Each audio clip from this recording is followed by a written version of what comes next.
Maybe you're watching this video because you found one of my posters I've been hanging up all over Toronto on telephone poles in this COVID-19 pandemic. I want to speak directly and give a use case for art in crisis, and also specifically what mechanics of reincarnation is.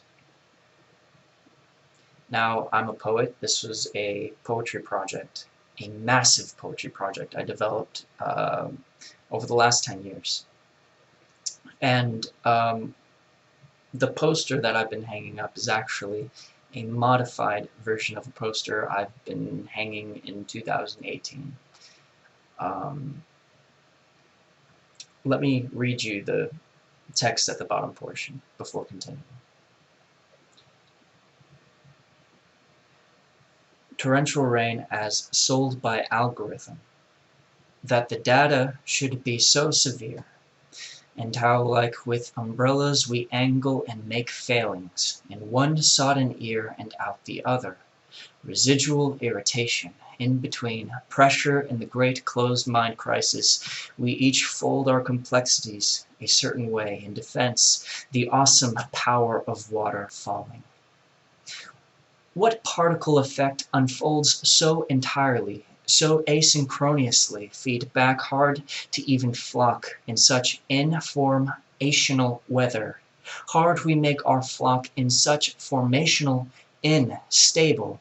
Hard we choose our boundaries so as not to overstimulate or waste us, or overstimulate yet. We mean, and I do mean, how doors will emerge in the make-shifting architecture that could be like the eyes of computer-generated art, this age making each one diamonds, so to say, each, more each, roughly, like bodies sinking in the blank plane. I wrote that in 2018. You may notice elements of it line up pretty well with what's going on today, in an abstract way, in a thematic way. But if text is a bet, if each word is a special type of investment, a prediction in what may appreciate across time,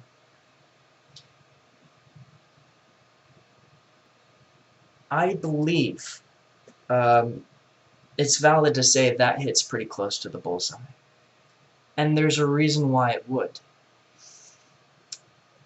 I work both thematically and aesthetically. That is the key to entering into a first principles way of thinking that spans the entirety of subjectivity, and I've been developing my process intentionally through crisis. And our age is viral, and acceleration is dominant. To return to first principles allows you to maneuver fluidly, because the thing that threads through it all is the self and your own way of experiencing. Time is deeply subjective. We've entered into a completely new temporal register. I don't even know if I'm pronouncing that right. Temporal? It's like the entire economic machine that we've developed has just entered into this cinematic slow motion that's absolutely terrifying and puts everything into relief. Everything has changed, and this is because time is deeply subjective, but subjectivity is deeply contextual. This is the biggest interruption of our lives. everything gains meaning, because everything is contextual. One element changes, the system changes. Scientists have figured this out, that it happens as deep as color perception. They have this one experiment where they hang up red number 24 or red number 25, the slightest shades of red that you can perceive. And if each color is next to each other, you can actually experience that slightest shade. By itself, you can't tell which one you're looking at.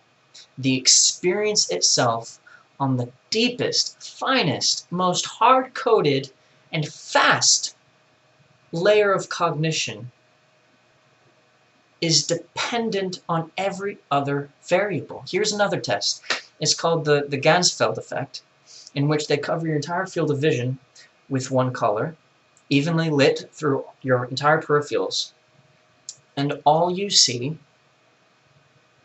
is this color, like red, fade into hallucination as your brain is trying to figure out what the fuck is going on. Doris Lessing in The Golden Notebook said that in order to do anything real, you have to court crisis. She was speaking to writers, and the reason for that is because to court crisis, you actually have to place stakes and take risks and make real bets that have consequence. And you can tell in this kind of environment that we're in that everything has heightened, hasn't it? There is a lot of agitation and anxiety that comes with this. And I don't want to make that worse. What I want to do is give you the tools to engage with that agitation and engage with that anxiety in an intelligent way that is going to give you the confidence to move forward, to find the creative solution, to be active. I know a lot of people who are pursuing escapism right now in order to manage their anxiety. And I do the same thing. I've been drinking wine.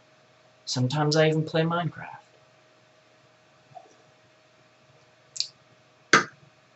But if that's all you're doing, you're in trouble, dude. Don't do it. You have to face this. We all have to face this. And most optimistically, this should be a wake-up call. It's still an uncertain time. We don't know how bad this could get. We don't know how much we could bounce back, how quickly, how much damage we can absorb, how fluid we are in engaging with the world as it is. This giant interruption could, optimistically, be the blank slate to create the new way of living. And that everyone is going to make that determination of how they're going to do that. So, what does art play? What's art's role in that? It is the most high-definition practice you can engage in determining yourself and in determining value. There is nothing more high definition than that. And I think that if artificial intelligence was making damn good art, art that spoke to you in very specific ways, then we would be pretty damn close to some sort of extraordinary event. Because art is an extraordinary event. What you aim for and what you're trying to develop is miracle happening perpetually. That's what utopia is. That's the definition of utopia. And you know that feeling of miracle. Why return to feelings? Why return to subjectivity? We do need to trust the experts and trust scientists and trust our intuitions. And intuitions, yes, we have to trust our intuitions, but also the institutions. Because there are some fantastic ones out there, and they're the ones that are going to get us through this time. For instance, if everybody was on Bitcoin right now, there would be no way to care for people. There would be no flexibility to the system. It would be draconian by default. The institutions are valid. And I think that there are certain figures that are institutional that are beyond excellent and beyond symbolize the trust that we have in these traditions and structures. I'm thinking Thomas Metzinger is he's a neurophilosopher that works in Germany with an amazing network of scientists and philosophers trying to determine what subjectivity is, working with virtual reality, working with perceptual experiments. I think he represents that institutional work par excellence. And that anybody who feels anti-institutional should consider that. Consider what could be lost.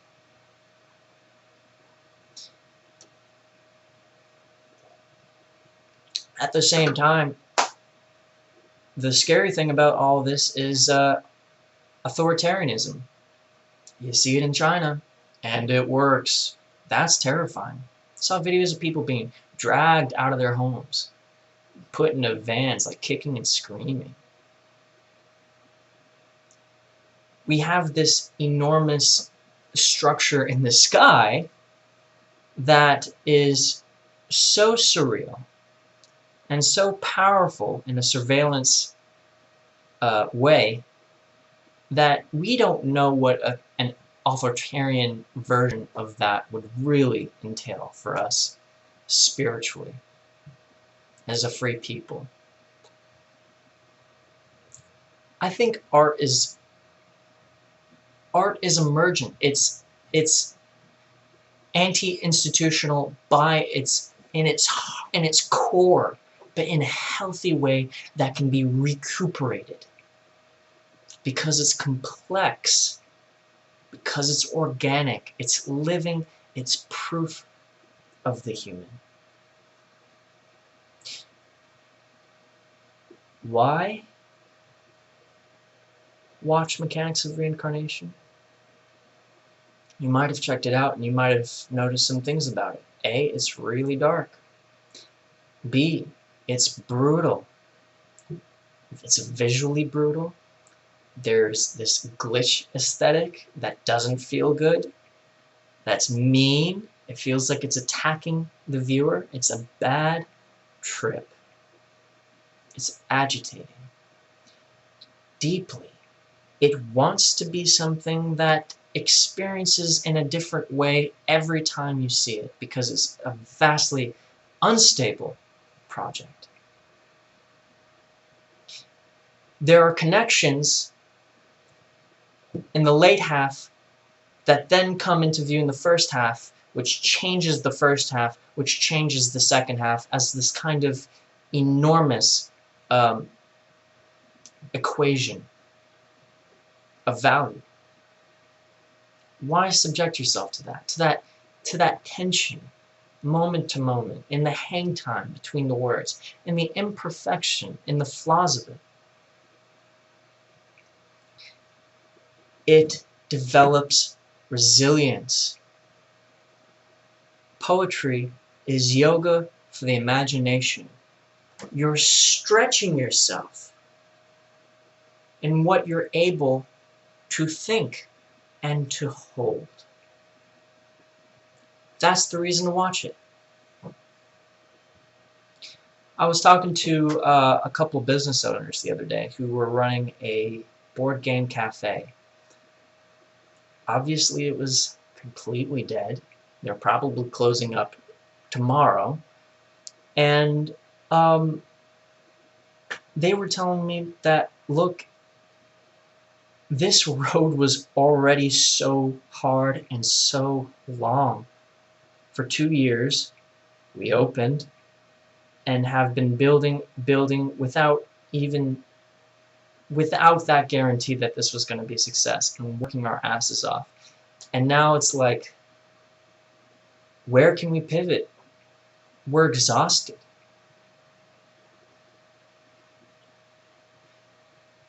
And what I told them is this, that in making this project, what I understood was that when I was feeling that anxiety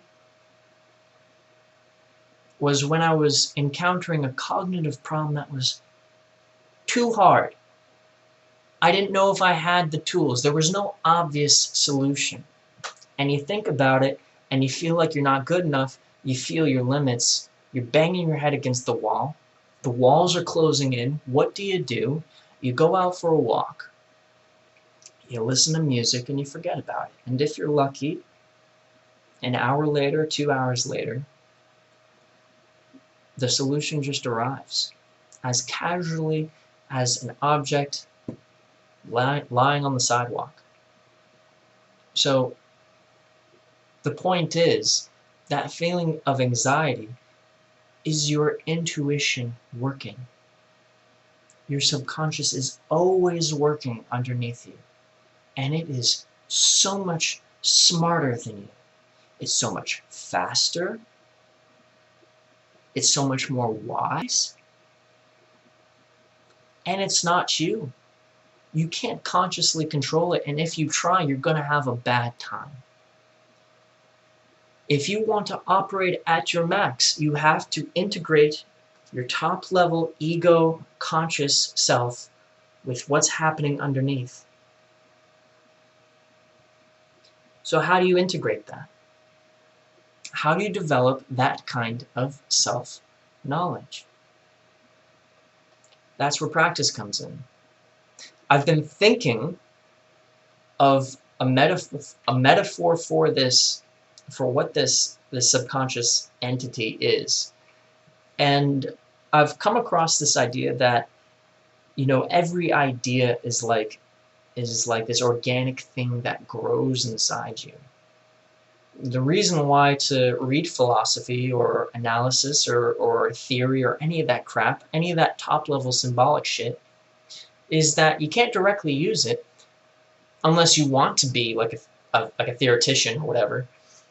But just for the normal people, just for common people, just for people like me, you read an idea and it just slowly sinks inside you as you forget about it. And in your mental economy, it then plants roots and it grows into something useful. And your intuition is taking it on. That's the reason to read theory. The other reason is, I'll go back to Minecraft. Here's a metaphor. In Minecraft, there's a world called I think it's called the Netherworld, or it's like this underworld, where every block that you travel 10 blocks up in the real world. And you can go anywhere in this underworld, and it's like very weird, like shaped and crazy and wild. But the idea is that you can go, like, say, 100 blocks in this world, you've gone 1,000 blocks up in the real world, and you don't know where you are because you're all kind of twisting and are curving up there, and then you tunnel back into reality, and you're all of a sudden somewhere different. So what that means for creativity, you're finding a problem hard. Maybe you're out of a job and you're wondering what the hell you're supposed to do. Maybe your business is completely fucked by the situation. You know, you're no supermarket, you're something that maybe was a little luxury. Maybe it was a service that was a little inessential. Maybe it was any number of things that just happened to be hit hard. You have to think creatively now. And the reason to engage in this kind of abstract nonsense is that it allows you to travel on a different layer of thought and then to poke up into reality, into concrete, practical reality in a completely new space in order to be creative, to create something new. That's why you do it. You want to develop that. That's what First Principles is about, is developing those kinds of techniques. That's what art does. That's what poetry does. Talk about integration of your top mind and your bottom mind, of your decentralized, embodied cognition and your symbolic, conscious, ego center self. How do you integrate that? Poetry, the medium is these centralized symbolic words that you can immediately tell, but the information being conveyed is in between the text. And that's what frustrates people, because they can't consciously resolve what it is. They can't really decide exactly what it means. It's not solved. And it's painful because it's like work. It's like that yoga. It's exercising. You're making connections in your intuition beyond your conscious, but through your conscious processing, through the processing of these top-down symbolic words. That's the reason to do poetry. The reason to write poetry. When I write poetry, what I try to do is write in a way that my conscious mind can't grab a hold of yet, but I feel is right. What's happening is, with this surreal technique, is that I'm bringing together things that I never thought should come together, but I've, for whatever reason, just happened to at that moment. And there's a connection happening subconsciously that I don't really have access to. I'm strengthening that kind of intelligence. Letting go of my rigid, top-down, authoritarian view of how I should be. The other thing I wanted to talk to you about, which I find is very helpful in engaging this kind of stuff, is the objectivity to subjectivity. You know, you might think, oh, it's all relative, or oh, it's all subjective. You might have heard that or said that yourself. Oh, it's all opinion. There is objectivity to subjectivity. That's what the artist is trying to train for. What it is it's a fluctuating water surface. Water surface is fluctuating. It's warping. And then in the depths of the water there are glinting objects that you can barely make out. And when you look through the warping surface, it seems like it's unstable. It seems like it's moving and warping in and out, and the shape is going like this. But what the artist does is he uses time to look, separate out that moment-to-moment fluctuation of value, whether it's good or bad or this or that, and then see that there's something stable, something unchanging, something objective. Is it objective compared to what other people are seeing? Maybe, but at least at first it's to him across time. Time reveals what's good and real in art. Time is what determines objectivity to subjectivity. What is relatively unchanging. Very important to use as an anchor that which you know intuitively, objectively is stable in times of crisis. If you have that in an abstract way, you can then direct that and translate that to any activity you want to pivot to. Here's another idea. Bad trips are the most useful trips to have. If you think you're about to die in a bad trip, maybe you even do die. You have something they call an ego death. Maybe it's an out-of-body experience. It's absolutely terrifying. Those experiences make us stronger. And you gotta have the strength to engage with very difficult things and things that you may feel are beyond you. You have to be able to tell yourself that you can.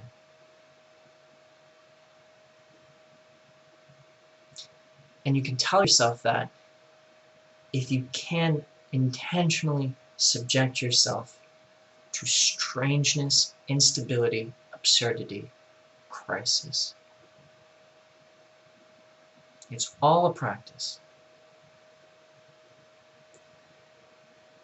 Mechanics of reincarnation is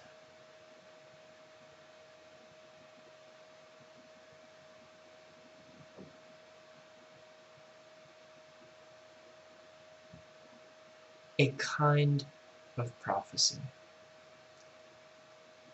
It's not a religious prophecy, but there is a prophetic function to our cognition.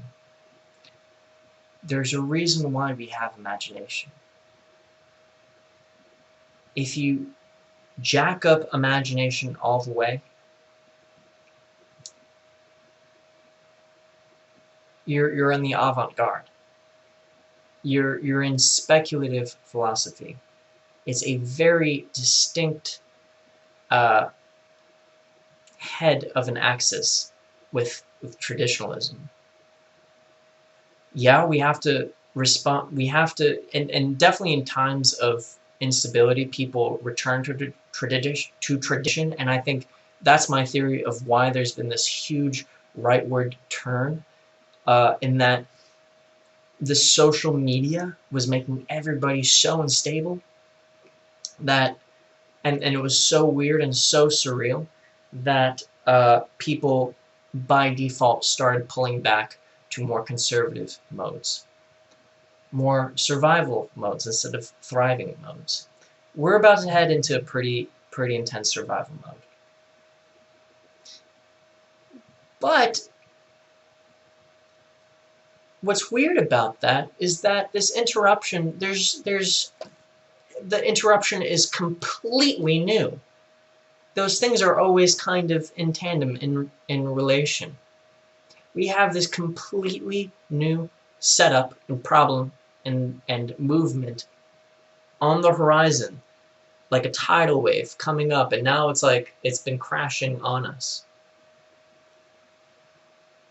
Mechanics of Reincarnation wants to be a simulation of that tidal wave in a metaphysical way. And the reason to watch it is to subject yourself to the tidal wave before it happens in a much more spiritual, metaphysical sense. Because this crisis, this pandemic, is only the beginning. We know we have a lot of problems already. This is going to set in motion many, many more problems. And this is the time for leadership It's the time for you to take leadership, for you to be active, for you to challenge yourself. There's no more passive whining bullshit. It's time to grow up, especially to millennials, people my age.